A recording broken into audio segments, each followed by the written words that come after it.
Peska. Vôbec sa chcem ospravedlniť, že keď ma nebudete dobre počuť, alebo tak toto video bude bez strihu, alebo to je prvé video, a ešte nemám editora, komu som mal, komu nemám ešte. Toto video bude o recenzii môjho pitbajku, ktorý zatiaľ nevidíte, ale ja vám hneď ukážem. Takýto pitbike. Je to pitbike 125, kolesa sú 7x14, je to 4-rýchlostný manuál. Buď ticho! Takže tu mám toto, pridané toto, mám nový filter. Čakajte, guys, a svetla, že mám svetlo.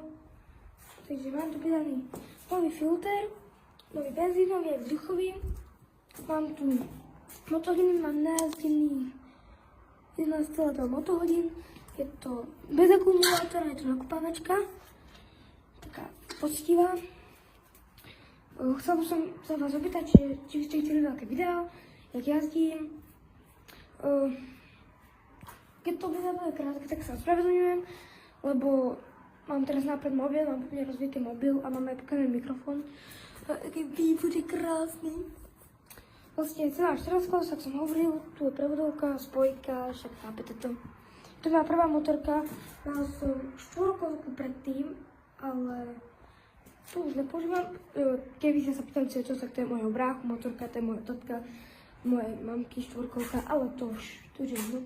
Takže tu mám na tú motorku, mám tam, to musí byť, sadneme si a akože áno, sorry, keď tu je také zle, ale fakt hovorím, že to je moje prvé video a dúfam, že vás to nebude hnevať, keď to bude bez strihov. Toto je prvé video a potom budeme normálnu GoPročku a budeme normálne vidieť, jak jazdím.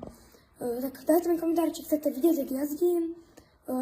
Ešte som nebol na maximálnej rýchlosti, ale klasicky chápete, ne? Nádrž, tam je sítič, tu je naplniť benzín, nakupávačka, plyn. Chápete, spojka. Všetko chápete asi. Takže dúfam, že s komu začítam do ďalších dát bude oveľa lepšie. Takže ja sa vám ozvem a ja sa vám